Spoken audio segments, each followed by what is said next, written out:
The FBI has been politicized. Chris Wray has no business leading the Bureau. Here with more, the House Judiciary Committee Chairman Jim Jordan, Florida Congressman Matt Gaetz. Thank you both for being here.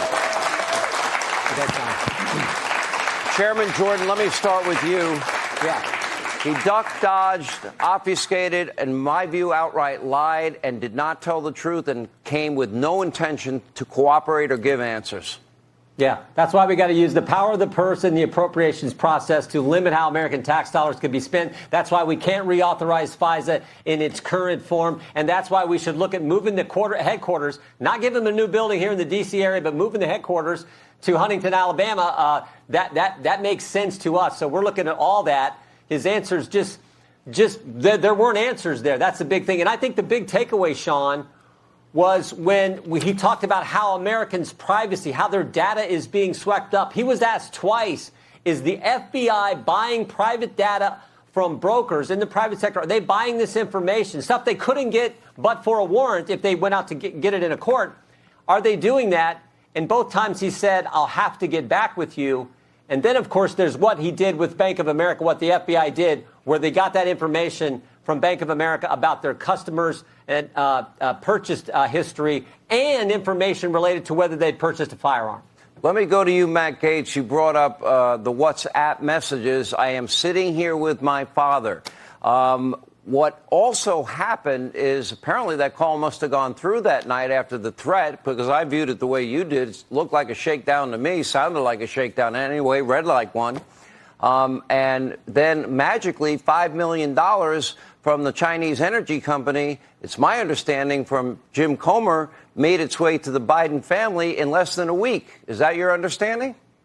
It is, and no one ever pays a bribe to not get something in return. And in this case, we saw the Department of Justice under Joe Biden dissolve the China initiative that President Trump had set up to go after Chinese influence, buying off our politicians, infiltrating our universities. And what we got from Director Wray was really a cascade of lies. He lied about not repositioning assets to investigate speech at school board meetings. We already had whistleblowers tell us that was true. He lied about how FISA was used. He lied about how people associated with January 6th were treated. And I want to respond to something that Chris Christie said on Fox News earlier today. He said that Christopher Wray had delivered extraordinary results. The problem is they're just extraordinarily awful. And like Chris Christie criticized us for engaging in fundraising theater during this committee. And I'm not going to take my notes on fundraising from a guy who was a lobbyist and was snout down in the lobbyist financial money laundering situation when he was raising money from them as governor of New Jersey. So I'm more likely to take, like, Chris Christie's exercise plan than I am his fundraising strategy. He left office, Matt, with a 14% approval rating, and I think he's a clown. And he's better off sitting on that beach in the beach chair out of a beach that he had closed down to the rest of the people in New Jersey. Let me ask you about another line, Jim Jordan, that the FBI director used today, that the FBI does not moderate content. Excuse me. What were they telling? What did we learn in the Missouri case in terms of Yoel Roth, former integrity site head at Twitter, who told us in those weekly meetings with big tech, in this case Twitter, but other big tech weekly as well, that the misinformation you have to be on the lookout for may be about Hunter Biden. Didn't he say that? Yeah, a federal judge disagreed with what Christopher Wray testified to today, and he did that decision on July 4th, just 8 days ago. For goodness sake, that's exactly what happened with the decision. When it came to the decision with Mr. I drew a blank there, Sean. I apologize. Yep. I got a huge echo in my ear, and I can't even hear. Sorry about that. Go ahead, pick up. But yeah, that's exactly what happened. They pre-bunked this story, and Facebook specifically asked the FBI, "Is the Hunter Biden story Russian misinformation?" And the FBI said, no comment. This is after they had the laptop for an entire year, after they'd been telling all the big tech companies, get ready for a hack and dump operation. It's coming, and it's going to involve Hunter Biden. And then it happens, and they get that fundamental question, no comment. And this is from the Foreign Influence Task Force director, the lead on that Foreign Influence Task Force that Christopher Wray created. I think one of the defunding efforts, Matt Gaetz, needs to be defunding the salary of Christopher Wray.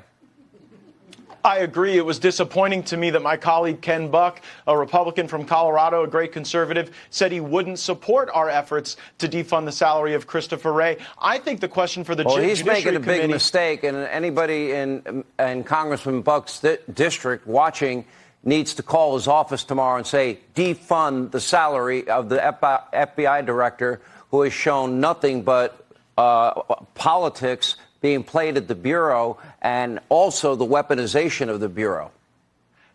Similarly, the Judiciary Committee should take action against Christopher Wray, and what Chairman Jordan and the rest of us will have to sort out is whether to proceed next with a contempt action against Christopher Wray for not answering questions that he has a statutory obligation to answer, or whether to proceed with a criminal referral to the Justice Department where he works for lying in the very few questions that he actually did answer. He told verifiable lies to Senator Lee previously about FISA on January 6th. He told lies to our colleague Congressman Nels today when asked about looking at these school board parents. So they have totally come untethered from the Constitution at the FBI, and we must bring them to heel. And this is just one step in that journey. All right, Matt Gaetz and Jim Jordan, thank you both. We appreciate your time. All right, joining us now.